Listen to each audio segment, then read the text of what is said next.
नहीं है तो कुबेरेश्वर धाम से शिवलिंग भी दिया जाएगा, नंदी भी दिया जाएगा, जिससे पूरे भारत में, पूरे विश्व में सनातन धर्म स्थापित हो।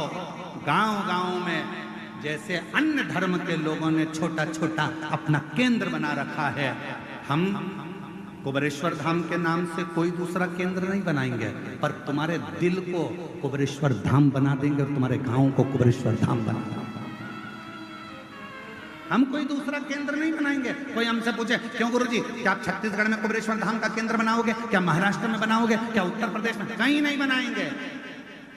एक ही जगह बहुत है, मायका एक ही ठीक है, 10 मायके नहीं करना है। बाप का घर एक ही बहुत है, उसी घर से पूर्ति हो जाती है, तो 10 घर क्यों? हम नहीं बनाएंगे, पर पूरे गांव-गांव में शंकर के शिवलिंग रखवा देंगे। पूरे गांव-गांव में, नगर-नगर में पेड़ों के नीचे शिवलिंग रखवा देंगे। आज नहीं तो कल कोई धर्मात्मा पैदा होगा, जब पेड़ के नीचे रखा हुआ शिवलिंग देखेगा तो कोई तो छत डालकर चले जाएगा और शिव जी की स्थापना करेगा प्रत्येक नगर-नगर में। और ये भिलाई की सावन की कथा में ये अभी यहाँ से जाने के बाद, कल की कावड़ करने के बाद बहुत सारे मूर्तिकारों को सीहोर निमंत्रण दिया जाएगा। मूर्तिकारों से बैठकर बात करी जाएगी और जो आप लोग जो दान देते हो, उस दान से उन शिवलिंगों का निर्माण होगा और पूरे भारत की भूमि पर गांव-गांव में शिवलिंग स्थापित किए।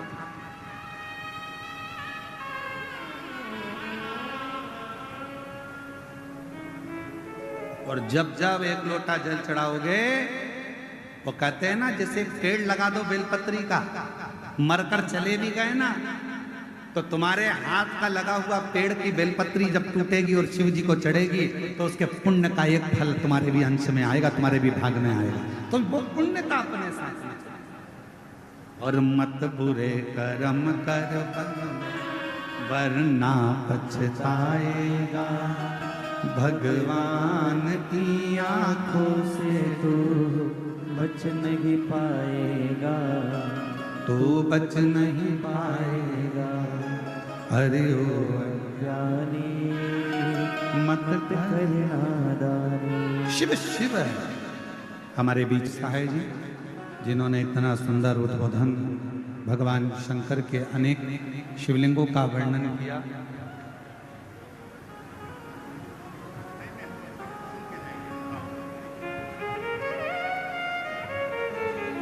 बड़े सुंदर भाव से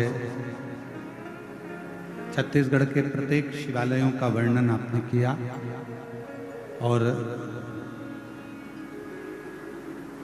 इतने ऊंचे सिंहासन पर बैठने के बाद भी छत्तीसगढ़ के भक्तों का प्रेम और छत्तीसगढ़ के रहवासियों का स्नेह और आपका शिव भक्ति, ये सभी शिव की बड़ी करुणा और कृपा है। एक बार जोरदार ताली बजाकर उनका साधु शिव कथा कर, भगवान शंकर का पवित्र चरित्र कर। तारकासुर के तीनों पुत्र तारकाक्षा से पूछकर कहा कि मेरा कोई बैर किसी से। वर भी मिल गया, 3 पुरी का निर्माण भी हो गया और तीनों में तारकाक्ष, विदुम्माली और कमलाक्ष की तीनों अपनी अपनी पुरी में निवास करना। तीनों शिव महापुराण की कथा कहती है, भगवान शंकर का चरित्र कथा है, शिव तत्व कहता है, भगवान शंकर का पावन चरित्र वर्णन करता है कि तीनों ने निवास।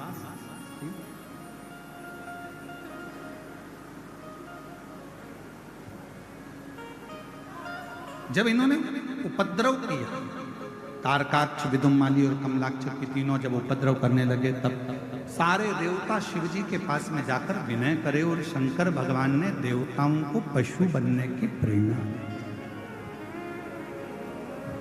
कि आप पशु बन जाओ और मैं तुम्हारा पति बन जाता हूं। पति का मतलब होता है भरण पोषण करने वाला।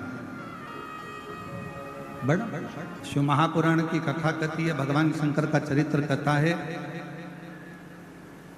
पति और पत्नी का जो संबंध है उसमें धर्म पत्नी अपने पति की ढाल बनकर हर जगह पर खड़ी रहती, प्रत्येक जगह। और फिर निवेदन करें यही भिलाई में एक माता ने प्रश्न किया था कि आपकी कथा में सबसे ज्यादा संख्या में माताएं आती हैं, उसका कारण शिव महापुराण की कथा कहती है कि हमेशा पुरुष जब भी मंदिर में जाएगा, शिव जी को जल चढ़ाएगा, कुछ मांगेगा तो अपना व्यापार, अपना आनंद, गाड़ी, बंगला, यश, कीर्ति है। पर माँ, घर की स्त्री, घर की नारी जब शिव जी के मंदिर में जाकर एक लोटा जल चढ़ाती है या कोई व्रत करती है, उपवास करती है, कभी अपने लिए नहीं मांगती। नारी हमेशा अपने पति और अपने बच्चों के लिए, अपने परिवार के लिए, अपने परिवार। और शिव महापुराण की कथा भी यही करती है।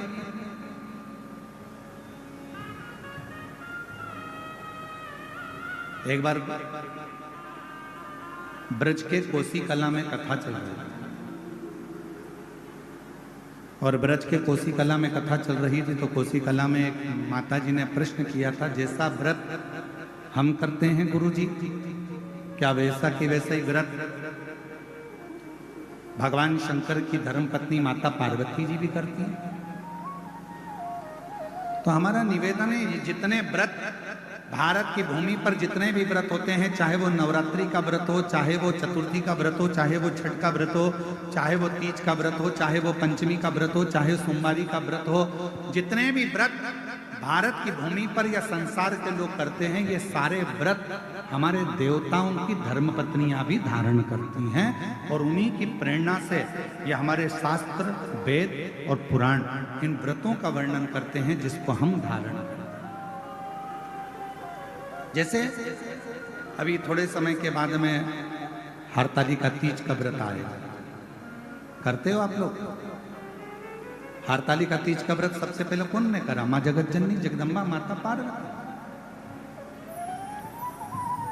एक चतुर्थी का व्रत आता है, कौन ने करा? माँ जगत जननी जगदम्बा पार्वती। जितने व्रत, इन व्रतों की प्रेरणा स्वयं माँ जगत जननी दुर्गा भवानी स्वयं पार्वती जी देती इन व्रतों की। और मैंने तेरे ही भरोसे बाबा, तेरे ही भरोसे हवा बिच उड़ती जावांगी बाबा, डोर है तो छठी कटी जावांगी भोले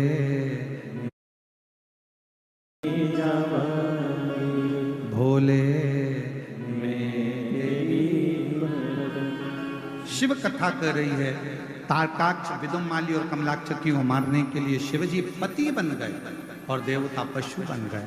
शंकर भगवान ने पति बनकर पशुओं को साधते हुए, उनको दौड़ाते हुए तीनों तारकाक्ष, विदुमाली और कमलाक्ष की पुरियों में भेज दिया।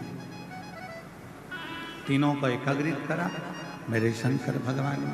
तीनों को एकाग्रित कर देवादिदेव महादेव ने नंदी के रूप में जब उनको मारना प्रारंभ करा, तभी भगवान शंकर का नंदीश्वर जो स्वरूप था उसका शीश कटा, जो नेपाल में जाकर गिरा, जिसको पशुपति नाथ कहते हैं। धड़ केदार में गिरा, जिसको केदार नाथ कहते हैं। तभी उसी शिवलिंग में से भगवान शंकर स्वयं प्रकट हो गए, त्रिशूल लेकर तारकाक्ष, विदुमाली और कमलाक्ष का संहार कर दिया। देवताओं ने भगवान शिव की स्तुति करी। भगवान शंकर से वर मांगा देवताओं ने, नाथ आपका ये पशुपति रूप संपूर्ण विश्व का कल्याण करने वाला हो। शंकर भगवान ने कहा, एक होता है पाशुपत्य अस्त्र, पाशुपत्य योग और पाशुपत्य व्रत, ये तीन क्रम। संसार के लोग ना तो पाशुपत्य अस्त्र को प्राप्त कर सकते हैं आज के समय में, ना पाशुपत्य योग कर पाते। तो शिव महापुराण में सबसे सरल तरीका बता दिया, पशुपति व्रत। ये दुनिया का वो व्रत है 5 सोमवार का। 5 सोमवार का ये वो व्रत है जिसमें 6 दीप लगाए जाते हैं, 5 दिए मंदिर में, एक घर की चौखट के पास में, और भगवान शंकर की आराधना करी जाती है। भगवान शिव की अर्चना करी जाती है। यदि हम पाशुपत्य अस्त्र प्राप्त नहीं कर सकते, पाशुपत्य योग नहीं कर सकते, तो पाशुपत्य व्रत के माध्यम से विश्व का सबसे ज्यादा सुख हम प्राप्त कर सकते हैं, पशुपति व्रत के माध्यम से। अब कोई आपसे पूछे कि इस व्रत को किस किसने करा है, तो एक बार लिंग पुराण को पढ़िए, कूर्म पुराण को पढ़िए, स्कंद पुराण को पढ़िए, शिव महापुराण को पढ़िए, नर्मदा पुराण को पढ़िए। इन पुराणों में वर्णन आता है कि स्वयं भगवान कृष्ण ने, भगवान शंकर जी के लिए, भगवान राम जी ने और भी देवताओं ने पाशुपत व्रत किया। इस व्रत को केवल आप नहीं कर रहे हो, स्वयं देवताओं ने भी इस व्रत को धारण किया। ऐसे पवित्र व्रत का वर्णन आया। फिर आगे चरित्र आया है भगवान के सुंदर। तुमरुका जी 12 ज्योतिर्लिंग का स्मरण कराते हैं और प्रथम ज्योतिर्लिंग के रूप में श्री सोमनाथ जी का वर्णन करते हैं, जिनको काया का रोग हो गया था। शिव की आराधना कर कर भगवान शंकर ने काया के रोग से मुक्त करा। शिव जी का नाम सोमेश्वर नाथ पड़ गया। बोल सोमनाथ भगवान की। सदानंद कार्तिक के रुष्ट होकर चले जाते हैं, जिनको मनाने के लिए भगवान देवाधिदेव महादेव पार्वती जी के साथ जाते हैं। भगवान शिव का दूषण नाम के राक्षस का संहार करने के लिए शिवजी काल अधिपति बनकर, महाकाल बनकर दूषण नाम के राक्षस का संहार करते हैं। शिवजी का नाम महाकालेश्वर होता है। फिर वर्णन आया श्री ओमकारेश्वर का। विंध्य नामक पर्वत के तप करने से भगवान ओम के नाद से प्रकट होकर ओमकारेश्वर के रूप में विराजमान होते हैं। फिर वर्णन आया है श्री केदारेश्वर का। नर नारायण के तप करने से भगवान शिव केदारेश्वर में प्रकट हुए। फिर वर्णन आया है भीमा शंकर का। कुंभकर्ण का बेटा भीम, जिसने संपूर्ण देवालय, शिवालय, सनातन धर्म को नष्ट करने का प्रयास किया, तब उस भीम के संहार के लिए शिव जी प्रकट होते हैं और शंकर भगवान का नाम भीमा शंकर हो। आगे वर्णन आया काशी विश्वनाथ का। मनु शत्रुपा के तप करने से भगवान विश्वनाथ जी विराजमान होते हैं। त्र्यंबकेश्वर, गौतम बाबा पर जब गौ हत्या का दोष लगा, स्वयं माहिल्या ने ब्रह्मा, विष्णु और महेश तीनों को प्रकट किया है।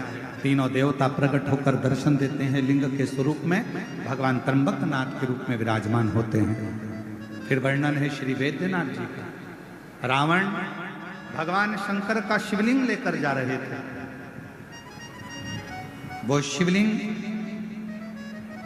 भूमि पर रखा तो उठ नहीं पाया, बाबा वैद्यनाथ जी के रूप में विराजमान हो जाते हैं। अगला वर्णन है श्री नागेश्वर बाबा का।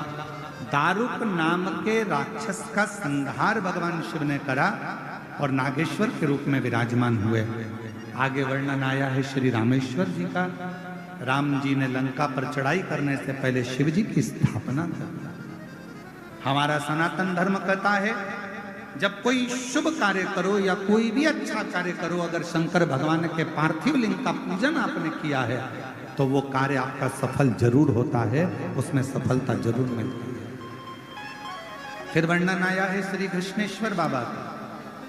सुधर्म नाम के ब्राह्मण की धर्म पत्नी घूष्मा के बेटे को सुदेहा ने मार दिया, जिसके बेटे को भगवान शंकर ने पुनः जीवित किया। शिवजी का नाम कृष्णेश्वर महादेव पड़ गए। ऐसा पवित्र अवसर भगवान शिव के 12 ज्योतिर्लिंग का कथा तुमरुका जी ने चंचुला देवी को कही। माता चंचुला देवी ने उस कथा का रसतत्व ग्रहण किया। पति बिंदुक प्रेत योनि से मुक्त हुआ। बाबा देवाधिदेव महादेव की पवित्र कथा के लिए तुमरुका जी ने शिव जी से प्रार्थना करी, हे बाबा, ये शिव महापुराण की कथा संपूर्ण विश्व में, संपूर्ण जगत में, भूमंडल पर जहां पर भी हो, आप वहां विराजमान रहें। भगवान शंकर वचन देते हैं कि जिस स्थान पर शिव महापुराण की कथा हो, उस स्थान पर हम सदा विराजमान रहें। यह भाव शिव जी ने अपने मस्तक की बेलपत्र उठाकर शिवपोथी को समर्पित करी। ये पवित्र कथा 7 दिवसीय इस्पात नगरी भिलाई में जयंती स्टेडियम में चल रही थी, जो आज विराम लेने जा रही है। भाव से मैं श्री बोलबम समिति को, श्री दया सिंह जी को और उनकी पूरी टीम को धन्यवाद देता हूँ, जिन्होंने इस पवित्र कथा का दिव्य और भव्य आयोजन कराकर संपूर्ण भिलाई वासियों को सुख प्रदान किया, श्रावण के महीने में कथा सुनने का आनंद दिया। मैं कथा के मंडप में विराजमान सभी मेरी जीजियों को, मेरे जीजाओं को, मेरी बेटियों को, बेटाओं को, मेरी माताओं को, मेरे भाइयों को, बुजुर्गों, मेरे माता पिता को साधुवाद देते हुए, प्रणाम करते हुए कहता हूं कि अपनी जिंदगी को सार्थक बनाओ।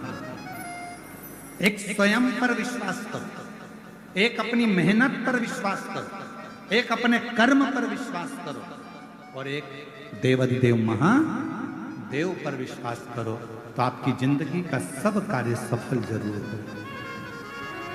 ये पवित्र कथा आज विराम ले रही है। कल 6 तारीख को सीहोर की कावड़ भराएगी सुबह 9 बजे।